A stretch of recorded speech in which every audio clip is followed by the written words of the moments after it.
Nós, e o nosso único motivo de estarmos aqui, era para bendizer, enaltecer a Deus na pessoa bendita do seu Filho.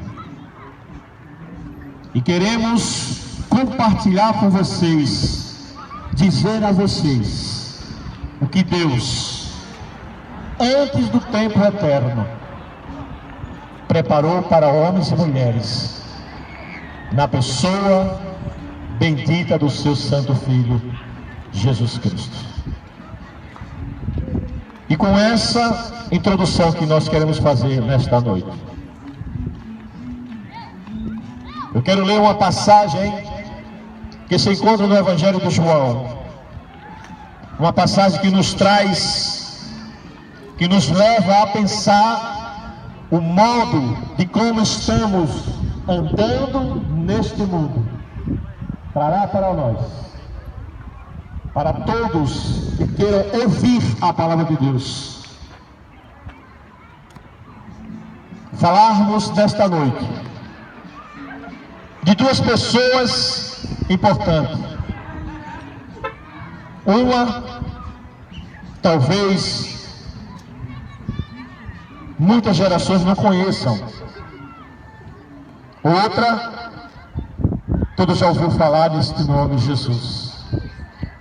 E nesta noite, nós queremos demonstrar a vocês que os acontecimentos que estão acontecendo em nosso país, eles são relevantes, eles são importantes e nos trará para nós um brado de uma certa liberdade. Mas nessa noite eu quero falar de dois brados importantes. Um aconteceu aqui, nesta terra, e outro aconteceu na cruz do Calvário. A guisa de introdução, eu quero dizer para vocês, no dias como hoje, numa véspera do dia 7 de setembro, uma certa mulher chamada Maria Leopoldina, de Áustria. Esta mulher estava preocupada com a situação do país. Uma mulher. Como foi importante esta mulher para esta nação chamada Brasil. Esta mulher estava muito preocupada com os acontecimentos políticos que estavam acontecendo aqui. Então ela redige uma carta, ela escreve uma carta apontando em minúcias o que estava acontecendo. Maria Leopoldina, da Áustria, filha de Francisco Habsburgo, cunhada de Napoleão. Esta mulher escreveu ao seu marido os acontecimentos da corte. E Dom Pedro I, ao ouvir os relatos de Maria, ele teria que tomar uma decisão importante para aquela situação política naquele momento. E ela, como um instrumento, como um veículo, ela levou ao seu esposo, que estava muito ausente, e ela colocou para ele as questões. E ele teria que tomar uma decisão importante. Ele precisaria dar um brado que amanhã, dia 7 de setembro, às margens do rio Ipiranga, este homem deu aquele brado de liberdade. É importante para nós entendermos. As coisas são importantes. Os acontecimentos são importantes. E esse acontecimento foi muito importante para o nosso país. Mas eu quero falar de outro brado que é mais importante. Este brado que foi dado por Dom Pedro I levou a liberdade da nossa nação, nas quais vocês, como nação livre, estão aqui hoje, passeando, andando, falando com as suas famílias, com seus filhos. O brado de um homem por meio de uma mulher trouxe liberdade a uma nação. Agora eu quero ler o brado mais importante, que trouxe a liberdade para homens e mulheres estar diante de um Deus santo. Escutem. O Evangelho de João, capítulo 19, versículos 28. Escute isso. Diz João registrando aquele brado. Depois, sabendo Jesus que todas as coisas já estavam consumadas, ele sabia o que ele tinha realizado, o que ele desceu daquele céu para fazer. E ele diz: para que se cumprisse as sagradas escrituras. E o que foi o que ele disse? Diz João. Ele disse: tenho sede.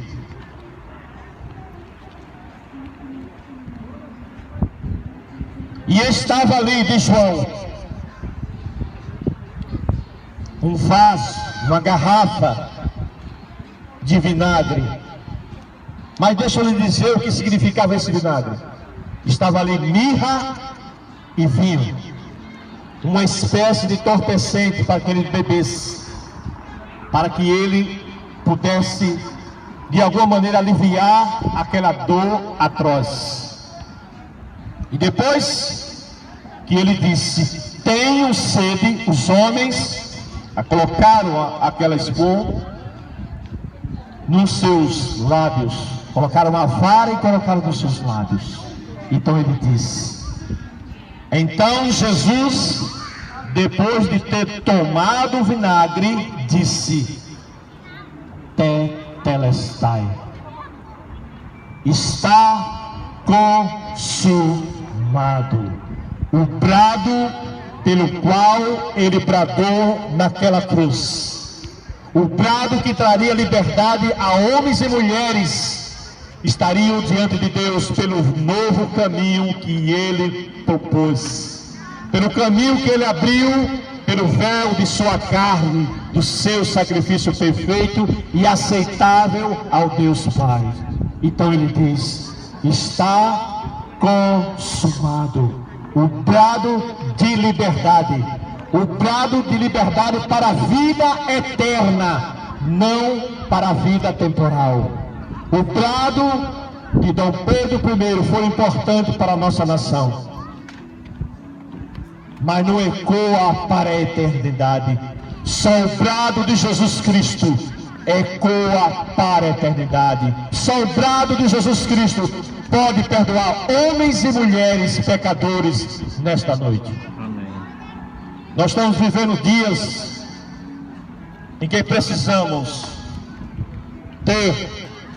trazer às nossas mentes a liberdade que leva o homem para a vida eterna. A liberdade em que o homem pensa que tem. O mais famoso de todos os pecados que a humanidade hoje sabe e diz nos quatro cantos desse país. O homem diz e bate no seu peito que diz ter um livre-arbítrio. O homem diz: por ser livre, eu tenho um livre-arbítrio.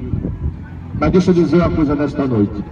Se você tem um livre-arbítrio, eu lhe pergunto nesta noite: se você tem, então você tem o poder de não pecar. Porque quem tem livre-arbítrio não pode pecar. O homem é iludido pelas falácias dos homens, pelos ensinos errados, o homem é escravo, o homem não é livre, até que o Filho vos liberte. O Filho que bradou, aquele brado, está consumado, é a única maneira de você ser livre. Enquanto você não vir este brado na sua alma, no seu coração, você não é livre. Se você fosse livre, você não pecaria, não desonraria a Deus, porque o pecado é uma rebelião contínua contra Deus, e Deus teve que tratar do pecado. Deus teve que colocar o pecado em seu devido lugar, ou seja, o pecado foi extirpado por Cristo. Todo aquele que está em Cristo, diz as Escrituras, são nova criação. Essas pessoas pelas quais Cristo deu aquele brado, está consumado. São pessoas que foram libertas, receberam a liberdade que tanto nós almejamos. Amanhã será dado também um brado de liberdade, uma liberdade de ir e vir, uma liberdade de pensamentos, uma liberdade de opinião. Mas essa liberdade, ela é passageira, ela é importante, sim, ela é importante, mas não vai conduzir homens e mulheres aos céus. A liberdade que conduz o homem e a mulher aos céus é a liberdade pelo qual Cristo, e somente Cristo, conquistou naquela cruz. Ele disse: está completo, está feito. O homem não precisa mais, por meio das suas engenhosices, por meio da sua religião, por meio daquilo que ele pensa de si mesmo, chegar diante do Pai. O homem não pode, o homem não tem, e o homem jamais terá as mesmas condições, por sua justiça própria, de estar diante de Deus, a não ser pelo brado da cruz. Está consumado.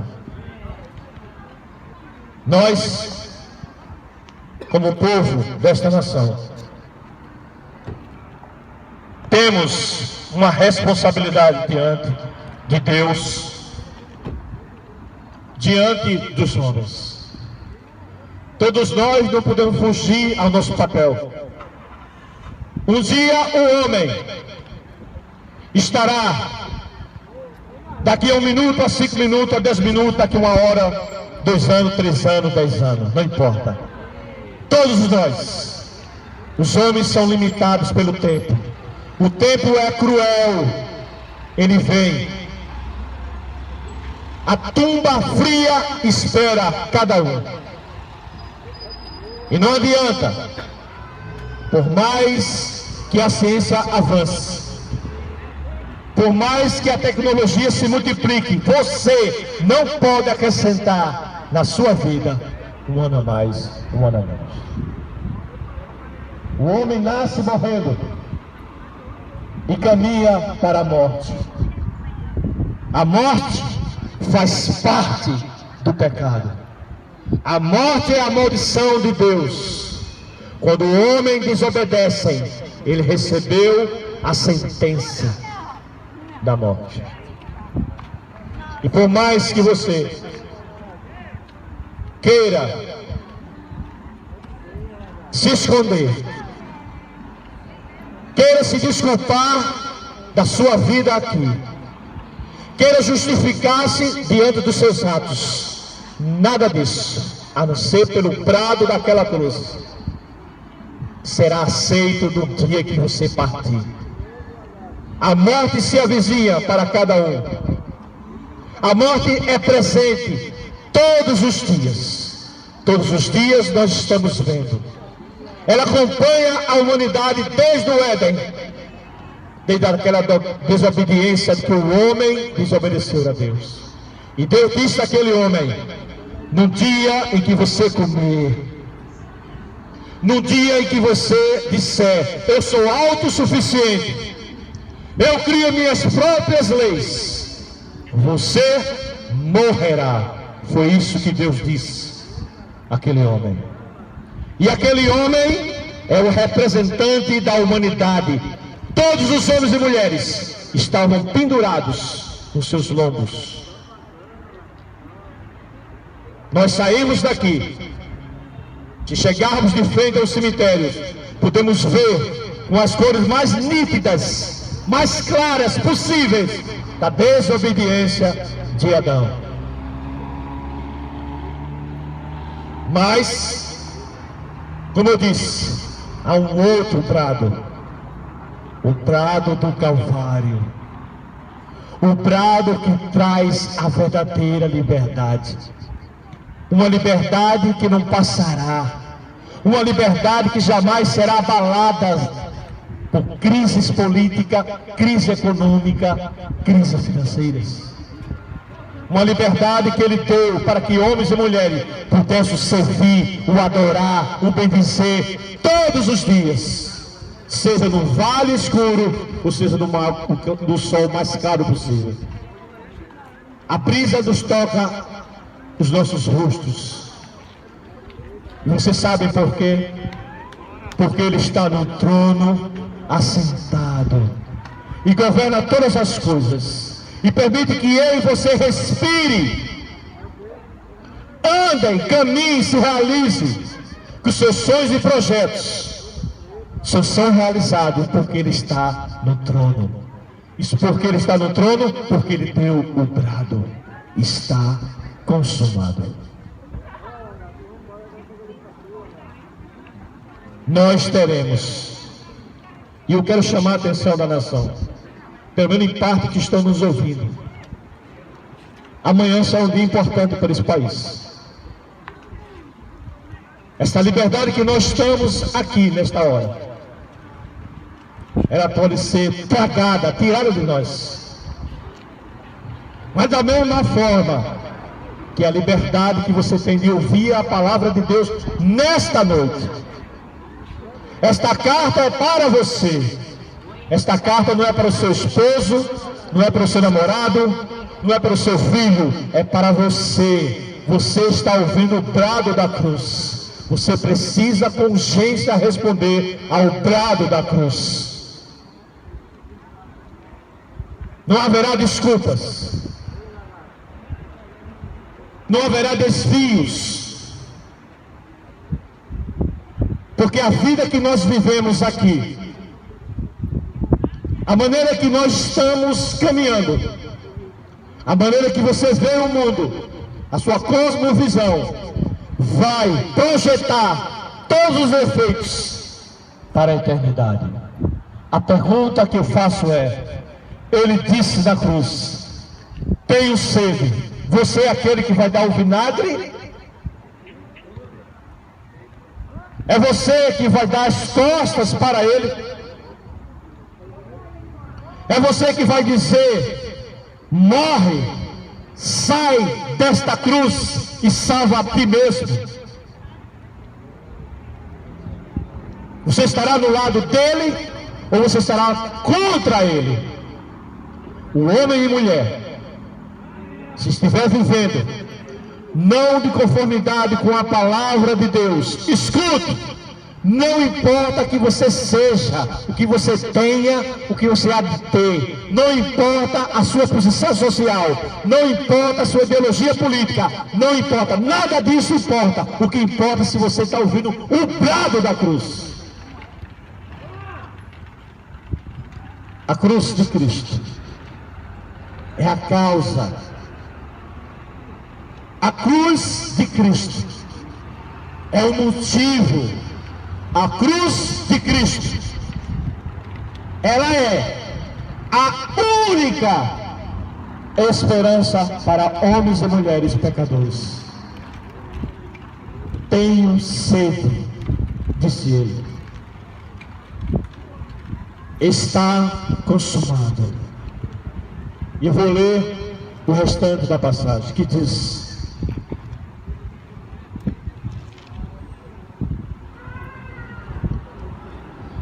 depois que ele disse que estava consumado, as Escrituras diz, e inclinando, a cabeça, entregou o Espírito. Jesus estava só. Jesus estava substituindo homens e mulheres pecadores. Ele não tinha pecado algum. Foi para aquela cruz para satisfazer a vontade do Pai.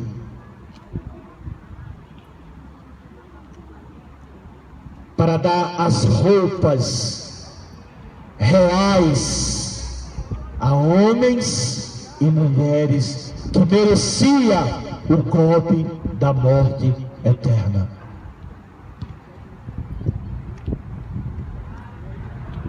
Inclinou o Espírito, depois de consumado a mais perfeita, a mais grandiosa, a mais estupenda liberdade. Liberdade para que homens e mulheres possam adorar a Deus. A liberdade que Cristo conquista é para a vida eterna. E a pergunta que não quer deixar calar foi aquela pergunta que fez Pilatos. Pilatos, olhando para ele, disse: o que é a verdade? Ele deveria perguntar: quem é a verdade? Jesus é a única verdade. Não há verdades relativas como os gregos, os filósofos, os pré-socráticos especificamente, diziam: a arquê suspensa. Ela está suspensa esta verdade. A minha verdade não é a sua verdade, diz os homens e mulheres de hoje. Isso é ilógico. Isso é uma contradição lógica. Se você diz que não há verdade e são verdades relativas, a tua relatividade se torna uma verdade. Então não pode ser. Mas ele disse: somente eu sou o caminho, a verdade e a vida. Tenho sede, está consumado.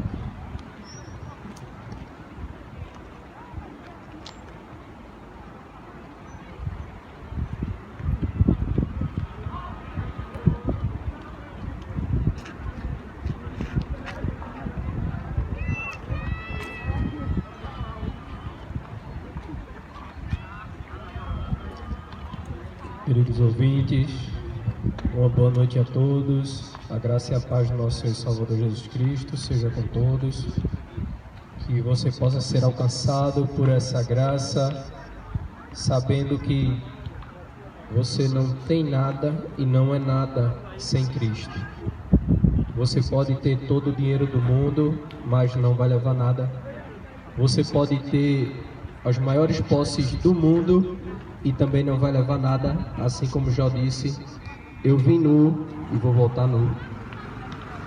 E assim é a nossa vida. Muitos estão se iludindo, achando que estão trabalhando 24 horas sem ter folga e sem ter tempo para Deus, e achando que daqui vai levar alguma coisa, mas não vai.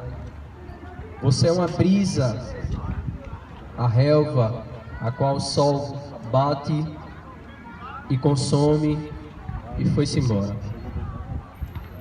Mas aquele que está em Cristo, ainda que esteja morto, viverá. 26.